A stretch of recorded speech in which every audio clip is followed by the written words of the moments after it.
Assalamualaikum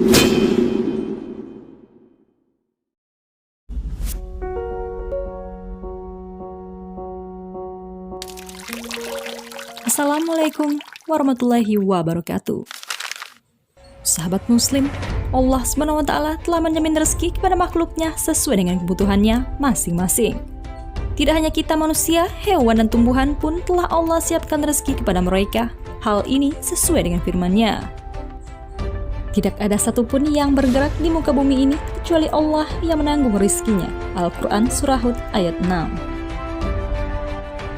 Selain itu, dalam sebuah hadis yang diriwayatkan Ibnu Mas'ud radhiyallahu anhu mengatakan bahwa Nabi Shallallahu alaihi wasallam bersabda, kemudian diutus malaikat ke janin untuk meniupkan ruh dan diperintahkan untuk mencatat 4 takdir rezekinya, ajalnya, amalnya, dan kecelakaan atau kebahagiaannya. Hadis riwayat Muslim.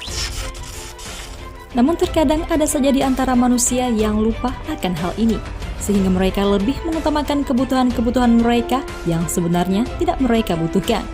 Bismillah asal mulanya manusia akan berpikir bagaimana agar pendapatan mereka bisa berlebih dan bisa memenuhi kebutuhan di luar batas mereka, sehingga mereka berusaha untuk mencari pinjaman uang atau berhutang. Perkara hutang piutang menjadi hal terberat di dalam Islam jikalau orang yang berhutang selalu menunda-nunda padahal mereka mampu untuk membayarnya. Lantas tahukah apa bahayanya berhutang?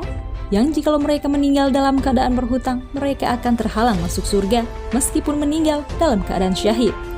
Ikuti terus Aprilia Channel dan simak video ini hingga akhir. Tapi sebelum lanjut, jangan lupa klik like, subscribe, dan lonceng notifikasi untuk terus mendukung channel ini menyiarkan syiar Islam.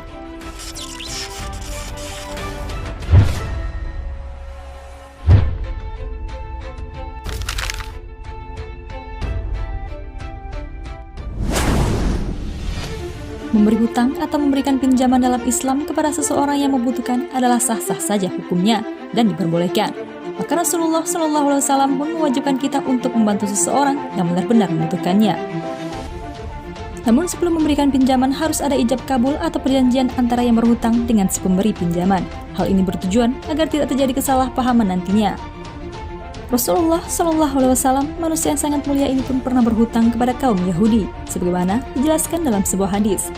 Nabi SAW membeli makanan dari seorang Yahudi dengan tidak tunai, kemudian beliau menggadaikan baju besinya. Hadis riwayat Bukhari. Meski dalam hadis tersebut menjelaskan bahwa Rasulullah pernah berhutang, namun bukan berarti beliau gemar berhutang jikalau tidak dalam keadaan terpaksa.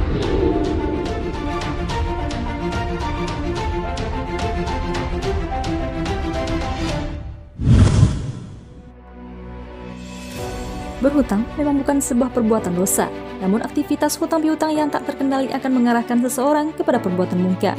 Berdusta dan ingkar janji akan menjadi makanan sehari-hari bagi orang yang sudah terlilit hutang. Segala hal akan terlihat benar agar mereka bisa menambah jumlah nominal hutangnya. Rasulullah SAW pernah bersabda, jika seseorang berhutang, bila berbicara ia dusta, bila berjanji ia mengingkari. Hadis riwayat Bukhari.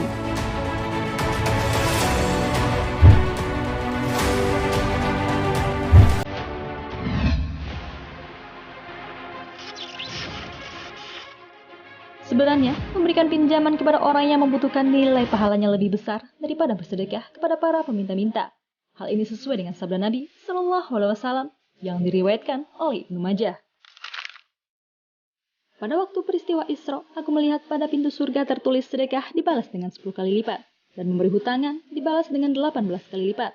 Maka aku, Nabi SAW bertanya, wahai Jibril, mengapa memberi hutangan lebih afdol ketimbang sedekah?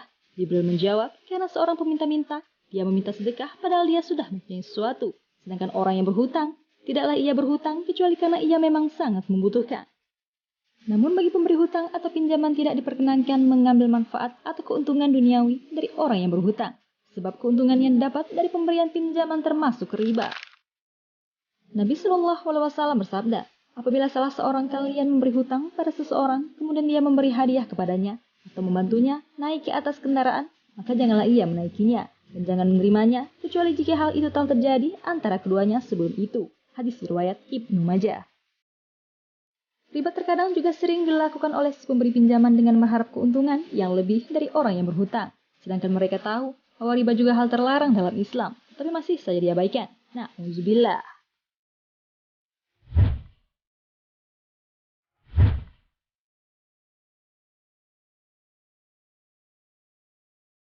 Ketika seseorang berhutang, tidak dalam terdesak, mereka berpikir akan merasakan kenikmatan karena akan dapat memenuhi kebutuhan mereka yang sebenarnya tidak mereka butuhkan.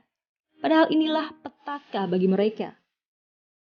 Nabi Shallallahu Alaihi Wasallam telah mengingatkan kita dalam sabdanya, hati-hatilah kamu dalam berhutang, sesungguhnya hutang itu mendatangkan kerisauan di malam hari, dan mendatangkan kehinaan di siang hari. Hadis riwayat Al-Baihaqi. Tidak hanya menimbulkan beban di hidupnya, tetapi juga akan menjadikan seseorang yang jikalau dia meninggal, dia akan terhalang masuk surga, meskipun mati dalam keadaan syahid. Dan Allah tidak akan mengampuninya sampai hutang itu lunas pada hari kiamat nanti, kecuali dengan menjadikan pahalanya sebagai tebusan hutangnya. Nabi Shallallahu Alaihi Wasallam bersabda, diampunkan semua dosa bagi orang mati yang terkorban syahid, kecuali jika ia mempunyai hutang kepada manusia. Hadis riwayat Muslim.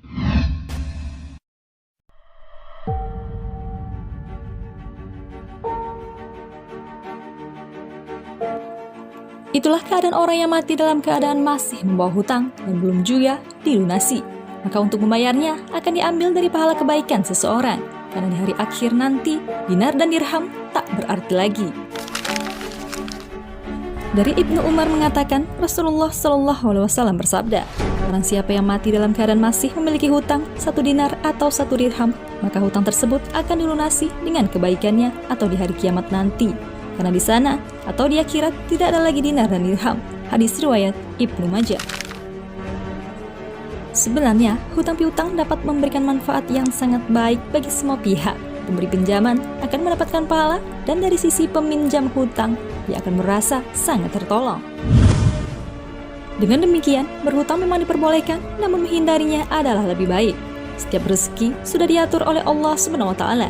Hanya tinggal bagaimana kita menjemput rezeki tersebut, terutama dengan cara yang halal. Jangan mudah tergiur dengan kemewahan sesaat. Perbanyaklah berzikir dan berdoa kepada Allah Subhanahu wa Ta'ala agar diberikan rezeki yang halal lagi berkah. Jika memang sangat amat terpaksa untuk berhutang, maka itu lebih baik dilakukan daripada berbuat kemaksiatan. Tapi harus diingat, tujuan berhutang adalah murni untuk dimanfaatkan sebaik-baiknya dengan cara yang baik pula. Serta di dalam hati sudah berniat untuk sesegera mungkin melunasi hutang tersebut agar tidak menjadi penghalang di akhirat nanti. Nabi Shallallahu Alaihi Wasallam bersabda, barang siapa yang rohnya terpisah dari jasadnya dan dia terbebas dari 3 hal, sombong, hulul atau khianat, dan hutang, maka dia akan masuk surga. Hadis riwayat Ibnu Majah. Sahabat muslim, yang perlu kita tanamkan dalam hati adalah Allah akan memberikan apa yang kita butuhkan, bukan apa yang kita inginkan. Karena sesungguhnya Allah telah memberikan kecukupan kepada kita semua untuk keinginan yang berlebih-lebihan merupakan hawa nafsu yang datangnya dari syaitan. Wallahu a'lam bishawab.